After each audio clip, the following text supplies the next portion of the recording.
Hello, good morning. നമ്മൾ 8th chapter കഴിഞ്ഞ ക്ലാസ്സിൽ മാപ്പുകളെ കുറിച്ച് പറഞ്ഞു അല്ലേ. നെക്സ്റ്റാണ് 9th ചാപ്റ്റർ ത്രൂ ഇന്ത്യ, ഇന്ത്യയിലൂടെ എന്നുള്ള ചാപ്റ്ററാണ്. വേഴ്സ് ലാൻഡ്സ് ഒരു പോയം കൊടുത്തിട്ടുണ്ട്, ഒന്ന് വായിച്ചു നോക്കാം. Of India my native land the states let me mention here. In the north is Jammu Kashmir, the paradise of tourist. On the southern tip is Tamil Nadu, the land of that celebrate Pongal. In the east is Arunachal, the state of red hills. And then the land of Gandhi's birth, it is Gujarat at the western end. അപ്പോൾ നോക്കാം, ഒരു കവിതയിൽ പറഞ്ഞിട്ടുള്ള കാര്യങ്ങൾ എന്തൊക്കെയാണ്. India എൻ്റെ native ലാൻഡാണ് India എന്ന് പറയുന്നത്. This state let me mention here. ഓരോ സ്റ്റേറ്റുകളെ കുറിച്ച് പറയുകയാണ്. നോർത്ത് സൈഡിലുള്ളത് ജമ്മു കാശ്മീർ. ആ ജമ്മു കാശ്മീരിൻ്റെ പ്രത്യേകത എന്താ? ടൂറിസ്റ്റുകളുടെ പർദീസ്, സ്വർഗമാണ് ജമ്മു കാശ്മീർ. നിങ്ങൾക്കറിയാം ലഡാക്ക് അല്ലേ, കുളു മണാലി എന്നൊക്കെ നിങ്ങൾ കേട്ടിട്ടുണ്ടാവില്ലേ. ജമ്മു കാശ്മീരിൽ വളരെ മനോഹരമായിട്ടുള്ള സ്ഥലമാണ് ജമ്മു കാശ്മീർ എന്നുള്ളത്. എന്താ മഞ്ഞുമലങ്ങളെ കൊണ്ടൊക്കെ നല്ല ബ്യൂട്ടിഫുൾ ആയിട്ടുള്ള സ്ഥലമാണ് Jammu Kashmir. On the southern tip it is Tamil Nadu. ഏറ്റവും ഈ അറ്റത്ത് സൗത്ത് ഭാഗത്ത് തമിഴ്നാടാണ്. കേരളത്തിൻ്റെയും കൂടി സൗത്തായിട്ട് വരുന്ന തമിഴ്നാടുണ്ട് അല്ലേ. ഈ തമിഴ്നാടിൻ്റെ പ്രത്യേകത എന്താ? പൊങ്കൽ ആഘോഷിക്കുന്ന നാടാണ് തമിഴ്നാട്. ഈസ്റ്റ് സൈഡിലാണെങ്കിലോ അരുണാചൽ പ്രദേശ് ഉണ്ട്. അരുണാചലിൻ്റെ പ്രത്യേകത എന്താ? റെഡ് ഹിൽസ് ഉണ്ട് അവിടെ, റെഡ് ഹിൽസ്, ചുവന്ന കുന്നുകൾ.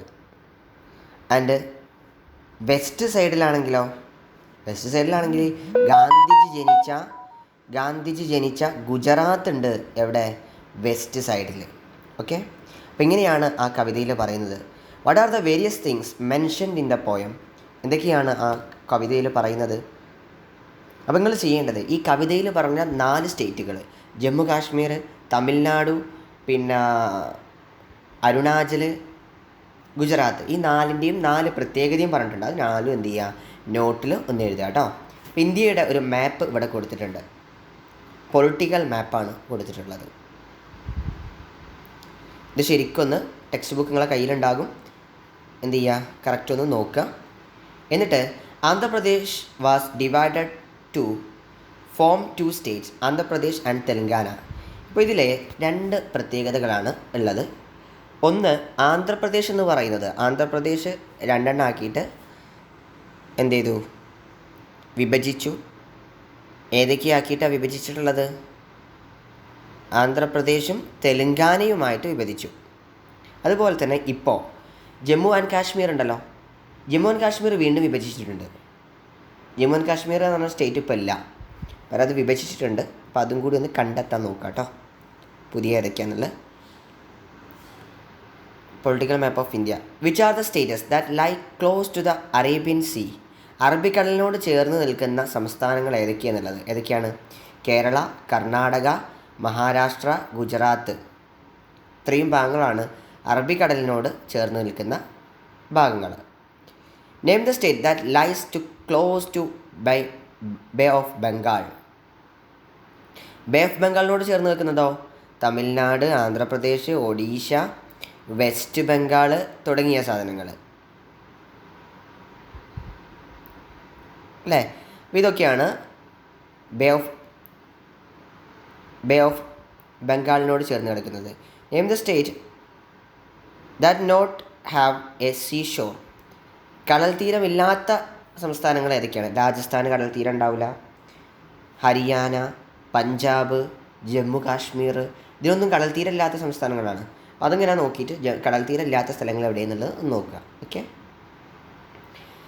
Let know more. അരുണാചൽ പ്രദേശിനെ കുറിച്ച് എന്തൊക്കെയോ പറയുന്നുണ്ട്. The state at the eastern end of the ഇന്ത്യയുടെ ഈസ്റ്റ് സൈഡിലുള്ള സ്റ്റേറ്റാണ് Arunachal Pradesh. The biggest Buddha vihara is situated here. ബുദ്ധവിഹാര, ഏറ്റവും വലിയ ബുദ്ധവിഹാരം ഇവിടെയാണ്, അരുണാചൽ പ്രദേശിലാണ്. It is the capital of Itanagar. Arunachal പ്രദേശിൻ്റെ ക്യാപിറ്റൽ എന്ന് പറയുന്നത് ഇറ്റാനഗറാണ്. Arunachal is the paradise of orchid, ഓർക്കിഡുകളുടെ സ്വർഗം എന്നറിയപ്പെടുന്ന പ്രദേശമാണ് Arunachal. The wild of buffalo called Mithun, അവിടുത്തെ വൈൽഡ് ബഫല്ലോനെ നമ്മൾ വിളിക്കുന്ന പേരാണ് മിഥുൻ എന്നാണ് വിളിക്കുക. The favourite animal of the people, ആ മിഥുൻ എന്നുള്ളത് വളരെ എന്താ പറയുക, ആളുകൾക്കൊക്കെ ഫേവറേറ്റ് ആയിട്ടുള്ള ഒരു അനിമലാണ്. The people of Arunachal speak several languages, Arunachal പ്രദേശിലെ ആളുകൾ പല ഭാഷകൾ സംസാരിക്കുന്ന ആളുകളാണ്. അവർക്കൊരു പ്രത്യേക ഭാഷയൊന്നുമില്ല, ഒരുപാട് ഭാഷകൾ അവർ സംസാരിക്കുന്നുണ്ട്. അപ്പോൾ അതാണ് അരുണാചൽ പ്രദേശിൻ്റെ പ്രത്യേകത. നിങ്ങൾ നോട്ടിൽ എഴുതണം കേട്ടോ. ജമ്മു ആൻഡ് കാശ്മീർ, ജമ്മു കാശ്മീരിനെ കുറിച്ച്. അതായത് ഈ ജമ്മു കാശ്മീർ എന്ന് പറയുന്നത് ഇപ്പോൾ അങ്ങനെ ജമ്മു കാശ്മീർ എന്ന് പറഞ്ഞിട്ട് ഒരൊറ്റ സ്റ്റേറ്റ് അല്ല, അത് എന്ത് ചെയ്തിട്ടുണ്ട്, 2-3 ഭാഗങ്ങളാക്കിയിട്ട് തിരിച്ചിട്ടുണ്ട് കേട്ടോ. എന്തായാലും ഇപ്പോൾ നമുക്ക് ടെക്സ്റ്റ് ബുക്കിലുള്ളത് ഇങ്ങനെ ആയതുകൊണ്ട് ഇങ്ങനെ അങ്ങോട്ട് പഠിക്കാം. ഇനി ടെക്സ്റ്റ് ബുക്ക് മാറുന്ന സമയത്ത് ഇതൊക്കെ മാറും. അപ്പോൾ ജമ്മു കാശ്മീരിനെ കുറിച്ച് എന്തൊക്കെയുണ്ട് നോക്കാം.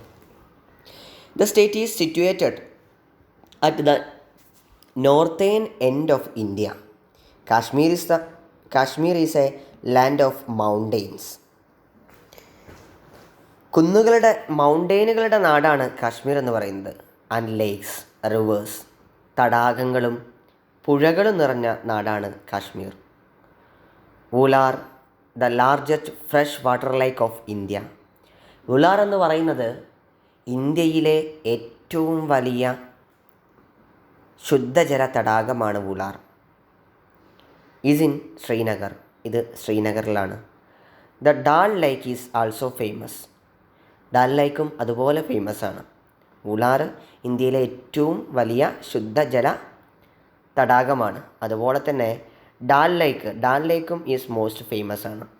Urdu and Kashmiri are the major languages. കാശ്മീരികൾ സംസാരിക്കുന്നത് പ്രധാനമായിട്ട് 2 ലാംഗ്വേജുകളാണ്. ഒന്ന് ഉറുദു, രണ്ടാമത്തെ Kashmiri. Important dance form are Hafiza. Hafiza എന്ന് പറയുന്ന ഒരു പ്രത്യേക ഒരു ഡാൻസ് ഫോമാണ് അവിടെയുള്ളത്. ബച്ച, നഗ്മ ആൻഡ് റഫ്. അപ്പോൾ അവിടെയുള്ളത് ഇമ്പോർട്ടൻറ്റ് ഡാൻസ് ഫോംസ് ആണ്. ഹാഫിസ ഉണ്ട്, ബച്ച, നഗ്മ ഉണ്ട്, ആൻഡ് റഫ് ഉണ്ട്.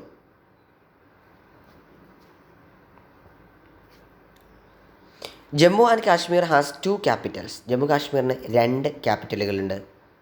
ദ വിൻ്റർ സീസണിൽ അതിൻ്റെ ക്യാപിറ്റൽ എന്ന് പറയുന്നത് ജമ്മു ആയിരിക്കും. And the summer capital is Srinagar. സമ്മറിൽ ശ്രീനഗറുണ്ട്. ഇതിൽ നിന്നൊരു കാര്യം മനസ്സിലായി, ഈ ഈ സ്റ്റേറ്റിന് 2 ക്യാപിറ്റലുകളുണ്ടാകും. ഒന്ന് ജമ്മു, രണ്ടാമത് ശ്രീനഗർ. അപ്പോൾ ഇന്ത്യയിലെ 2 ക്യാപിറ്റലുള്ള സ്റ്റേറ്റ് ഏതാ എന്ന് ചോദിച്ചാൽ നമുക്ക് പറയാം ഏതാണത്, ജമ്മു കാശ്മീറാണ് അല്ലേ. ഇനി തമിഴ്നാടിനെ കുറിച്ച് കുറച്ച് കാര്യങ്ങൾ. Tamil Nadu is the southern most state of India. ഇന്ത്യയുടെ ഏറ്റവും സൗത്തിലുള്ള സ്റ്റേറ്റാണ് തമിഴ്നാട്. Tamil is the main language. തമിഴാണ് അവിടുത്തെ ഏറ്റവും വലിയ ലാംഗ്വേജ്, അല്ലെങ്കിൽ ഏറ്റവും കൂടുതൽ പറയുന്ന language. It is also neighbouring state of our Kerala. നമ്മളെ കേരളൻ്റെ അയൽവാസിയാണ് ആര്, Tamil Nadu. It is the land of Bharatanatyam. ഭരതനാട്യത്തിൻ്റെ ഭൂമിയാണ് ആര്, Tamil Nadu. It is capital is Chennai. തമിഴ്നാടിൻ്റെ ക്യാപിറ്റൽ എവിടെയാണ്, ചെന്നൈയിലാണ്. The popular silk Kanchipuram belong to Tamil Nadu. Kanchipuram silk തമിഴ്നാടുമായി ബന്ധപ്പെട്ടതാണ് കേട്ടോ. ഇത്രയാണ് തമിഴ്നാടിനെ കുറിച്ച് പറയുന്നത്. ഇനി ഗുജറാത്തിനെ കുറിച്ച്. Gujarat is at the western end of India. ഇന്ത്യയുടെ വെസ്റ്റേൺ എൻഡിലുള്ള സ്റ്റേറ്റാണ് Gujarat. Porbandar, the birth place of Mahatma Gandhi, is in this state. Mahatma Gandhi ജനിച്ച പോർബന്ദർ എവിടെയാണ്, ഗുജറാത്തിലാണ് സ്ഥിതി ചെയ്യുന്നത്. Garba dance is the unique art form of Gujarat. ഗുജറാത്തിലെ ഒരു ആർട്ട് ഫോമാണ് അത്, വളരെ ഫേമസ് ആയിട്ടുള്ള ആർട്ട് ഫോമാണ് garba. Gujarat has the longest coast of all the Indian state. It is capital is Gandhinagar. Capital ഗാന്ധിനഗറാണ്. Gujarati is the main language. ഗുജറാത്തിൽ സംസാരിക്കുന്നത് ഗുജറാത്തി എന്ന് പറയുന്ന ലാംഗ്വേജാണ്. അപ്പോൾ നമ്മൾ എന്ത് ചെയ്തു, കുറച്ച് സ്റ്റേറ്റുകളെ കുറിച്ചുള്ള കാര്യങ്ങൾ പഠിച്ചു അല്ലേ. ഈ സ്റ്റേറ്റുകളെ കുറിച്ചുള്ള കാര്യങ്ങളൊക്കെ നിങ്ങൾ എന്ത് ചെയ്യുക, നോട്ട്ബുക്കിൽ എഴുതും കൂടി ചെയ്യുക കേട്ടോ. ഇനി ഒരു കാര്യം കൂടി, ഈ ബോക്സ് നിങ്ങൾ ഇതിൽ തന്നെ കംപ്ലീറ്റ് ആക്കുക. 4 സ്റ്റേറ്റുകളല്ലേ നമ്മൾ പഠിച്ച്, ആ 4 സ്റ്റേറ്റിൻ്റെ പേര് എഴുതുക. 4 സ്റ്റേറ്റിൻ്റെയും ക്യാപിറ്റൽ എവിടെയാണെന്ന് എഴുതുക. ഇനി അതിൻ്റെ തൊട്ടടുത്തുള്ള സ്റ്റേറ്റുകൾ ഉണ്ടാവില്ലേ, നൈബറിങ് സ്റ്റേറ്റ്, അയൽവാസികൾ. ഇപ്പോൾ തമിഴ്നാട് എടുക്കുകയാണെങ്കിൽ തമിഴ്നാടിൻ്റെ അയൽവാസികൾ നിങ്ങൾ മാപ്പിൽ നോക്കിയാൽ നിങ്ങൾക്ക് മനസ്സിലാവും ഏതൊക്കെയാണ് തമിഴ്നാടിൻ്റെ അയൽവാസികൾ ആരൊക്കെ. ഒന്ന് നമ്മളെ കേരളം തന്നെ, കേരളം ഉണ്ട്. രണ്ടാമത്തെ കർണാടക ഉണ്ട്. മൂന്നാമത്തെ ആന്ധ്രാപ്രദേശ് ഉണ്ട് അല്ലേ. അപ്പോൾ അതേപോലെ ഗുജറാത്തിൻ്റെ അയൽവാസികൾ ആരൊക്കെ, മഹാരാഷ്ട്ര, മധ്യപ്രദേശ്, രാജസ്ഥാൻ അല്ലേ. ഇനി നമ്മൾ പിന്നെ വേറെ ഏതാ പറഞ്ഞത്, നമ്മൾ പറഞ്ഞത് അരുണാചൽ പ്രദേശിൻ്റെ അയൽവാസികൾ ഏതൊക്കെയാണ്, ആസാമുണ്ട്, പിന്നെ നാഗാലാൻഡും. ആസാം, നാഗാലാൻഡ്. കാശ്മീരിൻ്റെതോ പഞ്ചാബ്, ഹിമാചൽ പ്രദേശ്. ഇതൊക്കെയാണ് അതിൻ്റെ അയൽവാസികൾ. അപ്പോൾ അതൊക്കെ എന്ത് ചെയ്യാം, നോട്ടിലല്ല ഇവിടെ എഴുതി കൊടുക്കാം കേട്ടോ. ഇനി through languages are different. House the പ്ലഡ്സ് that you take regular at the school assembly begin. നിങ്ങൾക്കറിയാം ഈ എന്താ പറയുക, നമ്മളെ ബുക്കിൻ്റെ തുടക്കത്തിൽ പ്ലഡ്ജ് ഉണ്ടാവും. നമ്മൾ സ്കൂളിൽ അസംബ്ലിക്ക് ചൊല്ലുന്ന പ്ലഡ്ജ്. ഇന്ത്യ എൻ്റെ രാജ്യമാണ്. ഇന്ത്യ എൻ്റെ നാട്. ഭാരതാവോ ഇന്ത്യ എന്തു നാട്. ഭാരതാവോ ನನ್ನ ದೇಶ್. ഇന്ത്യാന ദേശമോ. ഇതൊക്കെ ഇന്ത്യയിൽ സംസാരിക്കുന്ന ഇന്ത്യ എൻ്റെ രാജ്യമാണ് എന്ന് പറയുന്നതിന് വ്യത്യസ്തമായുള്ള 4 ഭാഷകളിലുള്ള മലയാളം, തമിഴ്, കന്നഡ, തെലുങ്ക് ഒന്ന് ആലോചിച്ച് നോക്കി. ഇതൊക്കെ ഇന്ത്യയിലുള്ള ആൾക്കാർ സംസാരിക്കുന്നതാണ്. അപ്പോൾ വ്യത്യസ്ത സ്റ്റേറ്റുകളിൽ സംസാരിക്കുന്ന ഓരോ ലാംഗ്വേജുകൾ. മധ്യപ്രദേശിൽ ഹിന്ദിയാണ്. ഇന്ത്യയിലെ ഏറ്റവും കൂടുതൽ സംസാരിക്കുന്നത് ഹിന്ദിയാണ്. മധ്യപ്രദേശിൽ ഹിന്ദിയാണ്. വെസ്റ്റ് ബംഗാളിൽ ബംഗാളിയാണ്. കേരളത്തിലോ മലയാളമാണ്. തമിഴ്നാട്ടിൽ തമിഴാണ്. കർണാടകയിൽ കർണാട്ടിക് ആണ്. അപ്പം അങ്ങനെയുള്ള ആ ലാംഗ്വേജുകൾ ഏതൊക്കെയാണെന്നുണ്ടെങ്കിൽ ബോക്സിൽ നിന്ന് കംപ്ലീറ്റ് ആക്കാം കേട്ടോ. ലാംഗ്വേജ് ലോ, ലാംഗ്വേജിനെ കുറച്ച് കാര്യങ്ങൾ പറയുന്നുണ്ട്. Hindi is the most popular language in India. അവർ constitution has recognised 22 regional languages. നമ്മുടെ ഇന്ത്യൻ ഭരണഘടന 22 ലാംഗ്വേജുകളിലായിട്ട് എഴുതിയിട്ടുണ്ട്. റെക്കഗ്നൈസ് ചെയ്തിട്ടുള്ള 22 ലാംഗ്വേജുകളുണ്ട്. കോൺസ്റ്റിറ്റ്യൂഷന് ഇന്ത്യൻ ഭരണഘടന അംഗീകരിച്ചിട്ടുള്ള 22 ലാംഗ്വേജുകളുണ്ട്. There are around 40 languages in India which are spoken by more than 10 lakh people. 10 ലക്ഷത്തിലധികം ആളുകൾ എന്ത് ചെയ്യുന്നുണ്ട്, സംസാരിക്കുന്ന 40ലധികം ലാംഗ്വേജുകൾ ഇന്ത്യയിലുണ്ട്. There are around 1700 spoken languages in India. 1700ഓളം സംസാരിക്കുന്ന ലാംഗ്വേജുകളുണ്ട്. On this only less than 1000 people speak some of the languages. 1000-ൽ താഴെ സംസാരിക്കുന്ന ലാംഗ്വേജുകൾ വേറെയുണ്ട്. ശരിക്കും പറഞ്ഞാൽ ഒരുപാട് ലാംഗ്വേജുകൾ ഇന്ത്യയിലുണ്ട്. ഈ പോയിൻറ്റുകളും കൂടി നോട്ടിൽ എഴുതാം കേട്ടോ. നെക്സ്റ്റ്, അപ്പോൾ ലാംഗ്വേജുകളെ കുറിച്ച് നമ്മൾ പറഞ്ഞു കഴിഞ്ഞു. ഇനി ആർട്ട് ഫോമിനെ കുറിച്ചാണ്.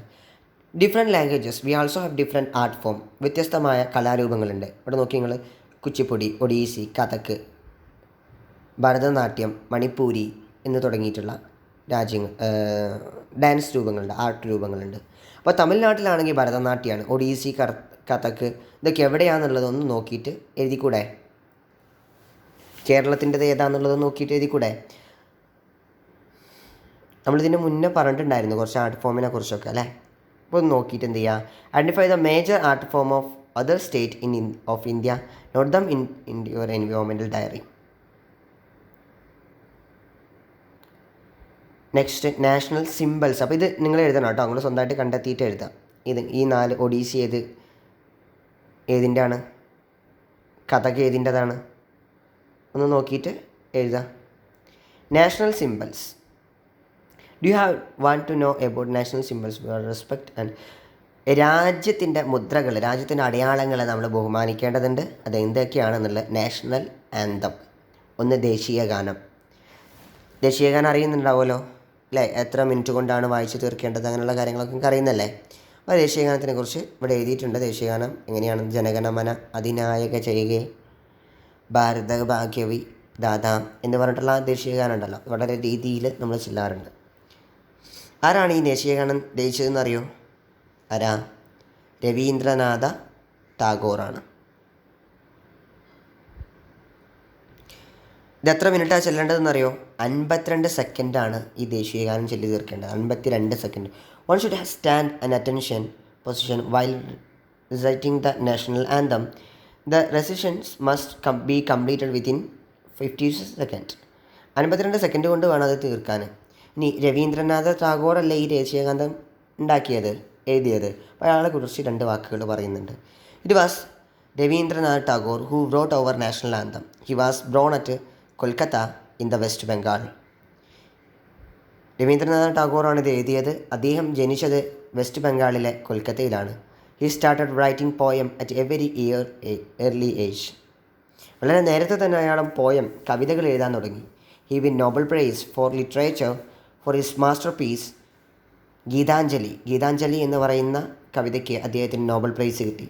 He founded Shantiniketan which become Visva Bharati university later on. അദ്ദേഹം പിന്നീട് വിശ്വഭാരതി യൂണിവേഴ്സിറ്റി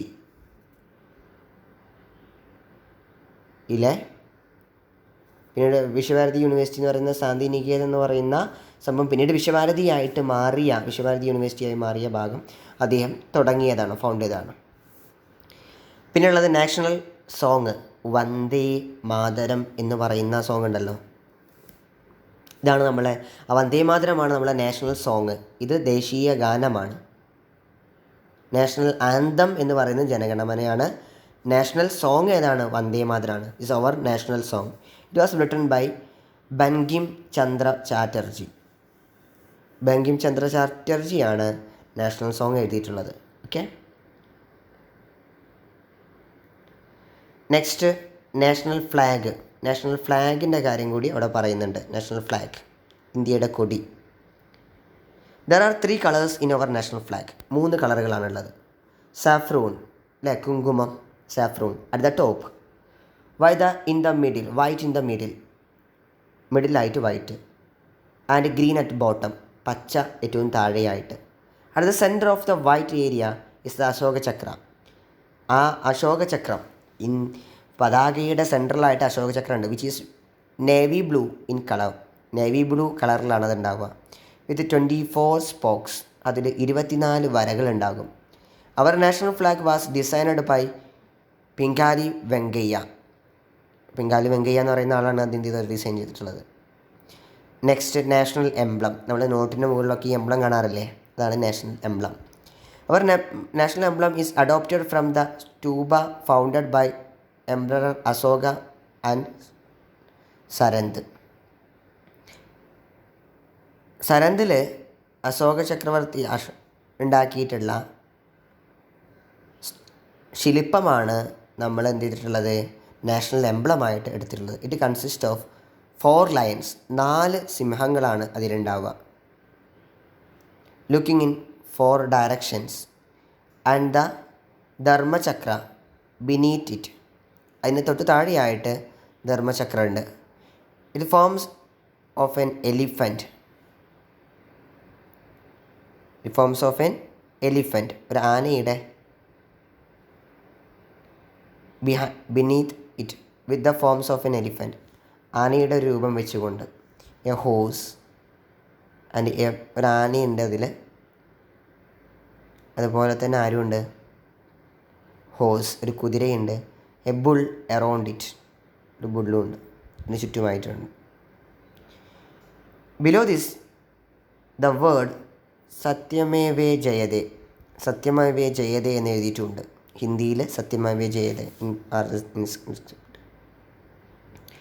ഇതാണ് നാഷണൽ എംബ്ലം എന്ന് പറയുന്നത്. Next national tree.